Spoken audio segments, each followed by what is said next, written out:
Assalomu alaykum. Muqaddas Ramazon oyimiz ham kirib keldi. Avvalambor hammani tabriklayman va hammaga sabr tilab qolaman. Bugungi videomizda bizning asosiy gaplashadigan mavzuyimiz bu Ramazon oyida ovqatlanish tartiblari va bu videoni 4 ta ovqatlanish qonuniga bo'lib qo'ydik. O'sha qonunlarga rioya qiladigan bo'lsangiz, siz birinchi o'rinda o'zingizni yengil his qilib Ramazon o'tkazasiz. Ya'ni iftorlikdan so'ng ovqatlanib, qorin og'ir tutishib, gazlari yig'ilib, qabziyatlar bo'lib, ich qotishlari bo'lmasligi. Ikkinchi o'rinda semirib ketmaslik, uchinchi o'rinda kun davomida o'zimizni juda ham qiynalib, och, chanqog'i kuchli darajada his qilmaydigan bo'lish uchun shu 4 ta qonun haqida gaplashamiz. Keling, uzoqqa ketmasdan turib, birinchi tavsiyamizni gaplashib o'tib ketamiz. Birinchi qonunimizni. Bu eng soddasi. Ko'proq suv iching. Odatiy holatda Ramazon oyining ro'zasi sharti bo'lmagan payt ham biz yetarlicha suv ichmaymiz. Ramazon oyi payti biz battar suv iste'molimiz qisqarib ketadi. Bu to'g'rimi-to'g'ri sog'lig'imizga ta'sir qiladi va uning ustiga ertasi kuni o'sha suv va ovqatdan o'sha tanqislik taqiqlanib turgan paytimiz biz battar chanqaymiz. O'shanga iloji boricha mana og'iz ochayotgan paytimizda 2-3 ta stakan suv ichib turib, keyin suv haqida esdan chiqarmaslik.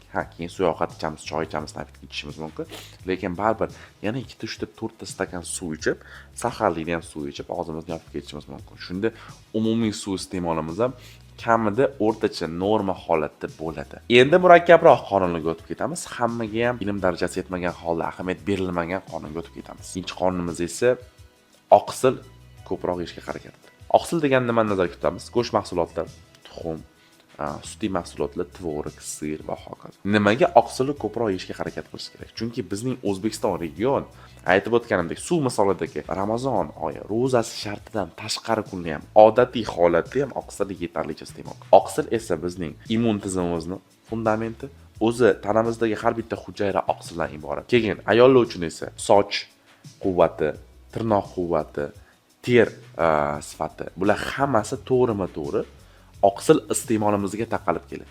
Ramazon oyi payti ko'pchilik endi bizni ovqatimiz, regionimizning ovqati oqsilga boy deb o'ylaymiz, lekin bunday qilib qarasak, asosiy tarkib bu uglevod va yog'lar. Qanchadir miqdorda oqsilni oldiga olgan holatda, osh bo'ladimi, qozon kabob bo'ladimi va hokazo. Endi demak, kun davomida qanaqa qilib oqsilimizni ko'proq iste'mol qilishimiz bizga yengilroq tarzda, og'ir kelmasdan oqsil normamizni yopishga yordam beradigan narsalar bu tovuq, bu baliq, bu sirlar, bu saharlikka tvorog. Har xil masaladan kelib chiqib iste'mol qilsa bo'ladi. Faqat go'sht degani emas. Oqsil yeyish faqat go'sht iste'mol qilish degani emas. Oqsil tarkibida bor mahsulotlar ko'p. Undan tashqari korzinkada bizda Yunon yogurti chiqdi. Hozir juda ham sekin mashhur bo'lib ketyapti, lekin juda ham mazali va oqsili bitta porsiyasiga ancha miqdorda oqsil beradi. Undan tashqari har xil protein batonchiklari, protein sivritkalar, ular ham oqsil tarkibida oqsili bor. Ular ham sizga misol uchun o'sha iftorlik paytida ovqatlanib bo'lib, o'sha ovqat ketmayotgan payti oqsil porsiyasini qattiq to'ydirmasdan, og'irlik bermasdan yetkazishga yordam beradi. Lekin birinchi o'rinda avvalambor oqsil iste'moliga ahamiyat beringlar. Bo'lmasa kasal bo'lish ehtimoli, soch to'kilish ehtimoli, ter bilan muammo bo'lish ehtimoli, juda ham ko'p muammolar oqsil yetmaslikdan kelib chiqadi. Bu ikkinchi qonunimiz. Uchinchi qonunimiz esa bu yetarlicha kletchatka iste'mol qiling degan. O'zi Ramazon oyi paytida ko'pchilikda ich qotish, qabziyat, o'sha rus tilida zapor deyishadi, tez bo'lib turadi. Nimaga? Asosiy ich qotish sabablaridan biri bu kletchatka iste'moli kamligi va suv iste'moli kamligi. Suv haqida gaplashdik. Ya'ni o'zingizni mana birinchi 2-3 kun o'tgandan keyin, shu video chiqquncha, ko'rguningizcha o'tgan paytga ahamiyat beradigan bo'lsangiz, ichingiz qotib, qiynalgan bo'lsangiz, unda suv iste'molingizni ko'paytirib, yonida kletchatka iste'molini ko'tarib boring. Kletchatka iste'moli deganimizda sabzavotlar, ko'katlar, mevalar, ich qotish tez o'tadigan bo'lsa, kivi juda ham zo'r yordam beradi. Eng zo'r o'sha birinchidan kletchatkasi yetarlicha va eng zo'r ichni tozalab ketadigan narsalar. Nimaga kletchatkani yana iste'mol qilishimiz muhim? Chunki o'zi umuman ichagimiz, mikrofloramizga bu foydali hisoblanadi. Bu o'sha hojatxonaga kirishimiz masalasi, ichimiz ketishi masalasi, umumiy moddalanish tizimimizga ham oxiri yordam berib ketadi. Kletchatka muhim moddalardan biri va o'sha aytganimdek oqsil misolida, suv misolidagi biz o'zi odatiy holatda kletchatkani yetarlicha yemaymiz. Demak, Ramazon oyi payti undan battar yetarlicha iste'mol qilinmaydi. O'shanga imkon qadar harakat qilib, meva-cheva, keyin rus tilida yagida deb qo'yadi. Mana yagid malina, qulupnay, endi sezonga nisbatan nima bor bo'lsa, ko'katli va mevali sizni cheezni joyiga qo'yib yaxshi qiladi, kletchatkasi borligi sababli. Endi esa yakuniy qonunimizni ko'proq iftorlik qilish protokoli deb qo'yamiz. Buni u joyga yozib qo'yib turib, protokol sifatida o'zingizga fiksatsiya qilib qo'ying qayerga. Protokol deganda bu qanday qilib qadamma-qadam nimani iste'mol qilgan holda og'iz ochish keraklik. Iftorlik payti keldi, nimadan boshlaymiz? 2 ta stakan suv va endi sunnat bo'yicha xurmo iste'mol qilamiz. Lekin imkon qadar 2 ta yoki undan ko'p 3 ta stakan olishimiz mumkin. Birinchidan suv iste'molimizni joyiga olib kelishga yordam beradi. Ikkinchidan oshqozonimizni qanchadir miqdorda объемini to'ldirib beradi. Bu birinchi qadam. Ikkinchi qadam sveji salat. Sabzavotlardan iborat bo'lgan salat. Pomidor bodring, rukola, mozzarella, har xil cho'ban salat bo'ladi turkcha. Farqi achichu bo'ladimi? Farqi yo'q. Sveji sabzavotlardan iborat bo'lgan salat biz. Nimaga? Sabzavotlarning kaloriya miqdori baland bo'lmaydi. Chunki asosiy tarkibi suv. Lekin объем berib, to'yish hislatini olib keladi. Bitta kosacha yoki tarelka salat yeydigan bo'lsak, yana qo'shimcha suvga qo'shib, yana qo'shimcha miqdorda oshqozonimizning объемi nimadirga to'ldi, ya'ni qanaqadir substansiyaga to'ldi. Keyin esa boshqa ovqatlarga shirinliklarga o'tib ketsa bo'ladi. Nimaga? Nimaga bu protokol qadamma-qadam shunaqa tartibga bo'lingan?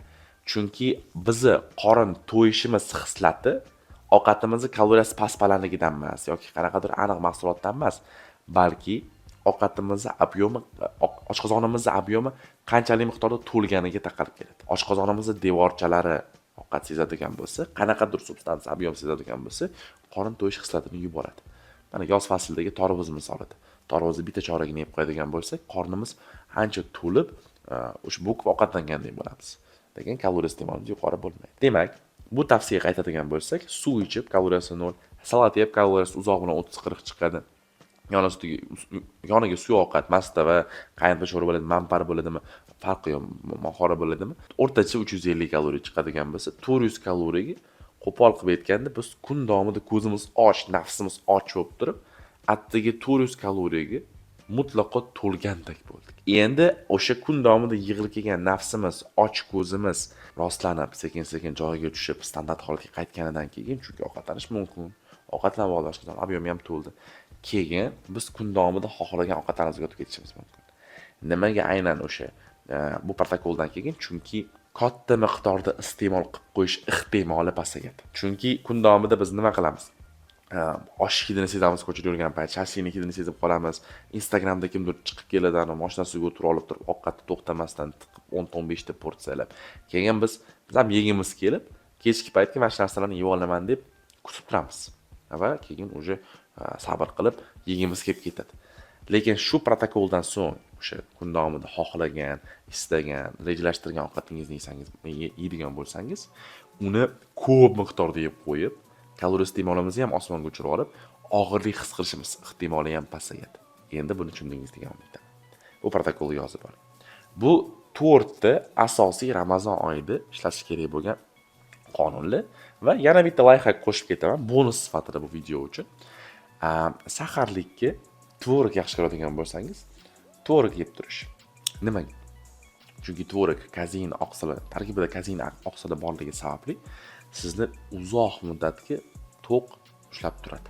O'shanga tvorog iste'mol qiladigan bo'lsak, yoniga 3-4 ta stakan suv ichib, og'zimizni yopadigan bo'lsak, ertasi kuni kun davomida biz o'zimizni to'q his qilib, uzoq muddatga turib beramiz. Uning ustiga kun davomida siz og'ir ish mehnat qilib ko'p qilinadigan bo'lsangiz, sizni tvorog ancha to'q saqlab turadi. Bu Ramazon oyida bo'lgan tavsiyalarimiz, qonun-qoidalarimiz. Bularga iltimos rioya qilib harakat qiling. Bu biz uchun kerak emas, siz uchun kerak. O'zingizni yengil his qilib, ibodatingizni ham yengil bo'lib, oshqozonga ham qanaqadir muammolar orttira olmasdan semirib ham ketmaymiz. Video foydali bo'ldi degan umiddaman. Foydali bo'lgan bo'lsa, yaqinlaringizga, qarindoshlaringizga ulashib, jo'natib qo'ying.